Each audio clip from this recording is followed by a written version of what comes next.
take into consideration that what I'm about to tell you really happened. When I was 12 years old, there was this creepy shortcut through the forest between my house and my grandma's house.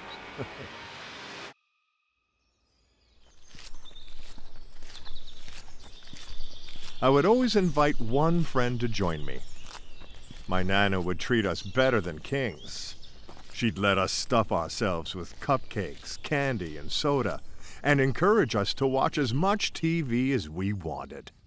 Possible. Picture gaze on a point of light. One of our favorite shows to watch was that old sci-fi series, The Twilight Zone. It was always super creepy and always had some kind of crazy twist at the end. I loved that show. Okay, back to the story at hand. As a kid, I was no fraidy cat. Actually, I helped expose the fraidy cats.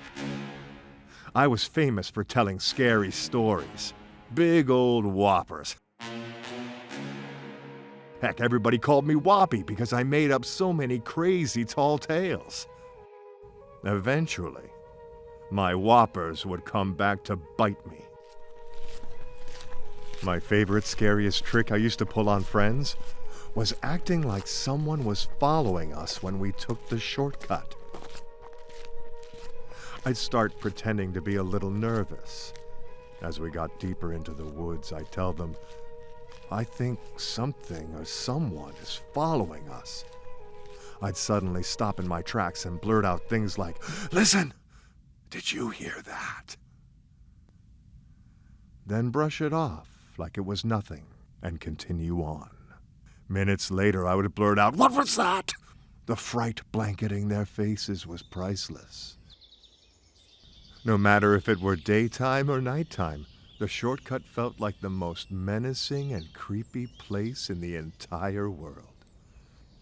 They'd bellow out things like, Shut up! You're making this up! Or, I know you're just trying to scare me.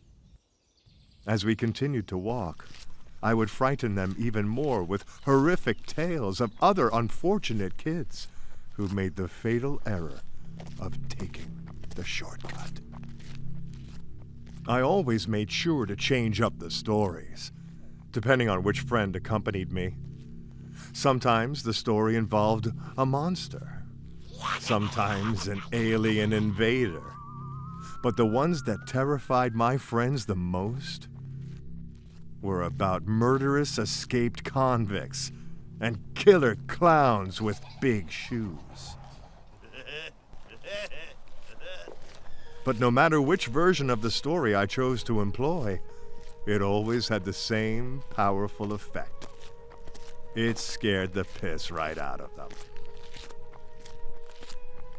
So once I had them totally on edge, I'd suddenly run off as fast as I could, leaving them behind to fight any monsters they imagined. I could hear their panicked voices behind me shouting, Don't leave me! It's after me! Help me! I remember one of my friends collapsing to the ground, crying out, Leave me! Save yourself! I'm as good as dead! Good times.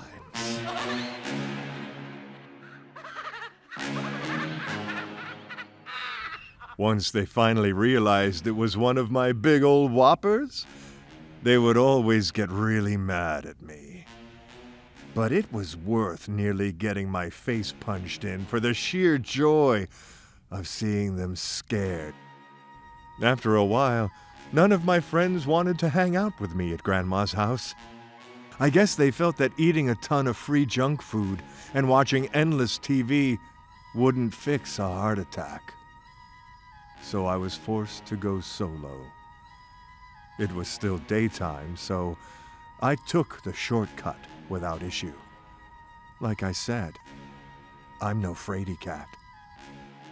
Once there, and Grandma's parade of sugary snacks and TV shows happened, I realized that being friendless could be a good thing. There was more junk food for me. As it got late, my mom called for me to come home. Grandma walked me to the door, gave me a hug, and told me, "Take the long way home. It's too dark to walk through the forest." Yeah, I ignored her advice. I knew I'd be just fine.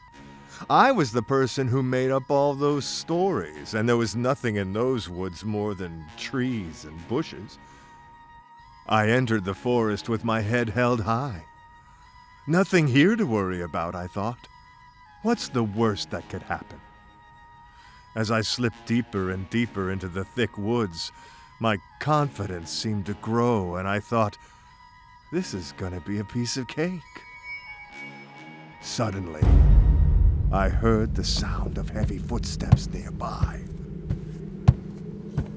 I looked around, but I didn't see anything.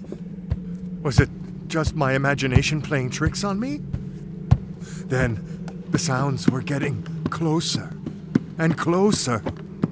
I didn't waste a second looking back. I just bolted the hell out of there. My heart was racing, trying to keep up with how fast my little feet were moving. Whatever monster was pursuing me, it was gaining ground. My lungs were screaming, trying to catch a breath. I felt a cold breeze behind me, like something was reaching for me. After a few more feet, it stopped its pursuit. My adrenaline kept going. I had rocket fuel in my blood, and I was flying down the path. I have never moved that fast before in my entire life. I didn't stop running until I got to the end of the woods. Finally, I stopped to catch my breath. I knew it wasn't following me anymore, so I forced up enough courage to look back. Then I saw it. A tall, shadowy figure standing in the middle of the woods, looking straight at me. That was the last time I ever took the shortcut. And that was the last time I ever told another big old Whopper. Until now.